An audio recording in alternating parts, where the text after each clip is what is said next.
Let's make the very viral Costco chicken scallion rice. It is so delicious and going so viral right now. Grab yourself a rotisserie chicken from Costco because you know they got the best. Save that juice in that bag. Do not get rid of it. Now I'm using 2 containers of Costco sticky white rice, heated. You must put in hot white rice in there.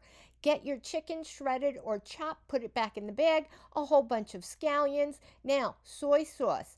To taste, I did give you measurements in my written recipe, but ultimately it is to taste. Toasted sesame oil to taste. Chili onion crunch.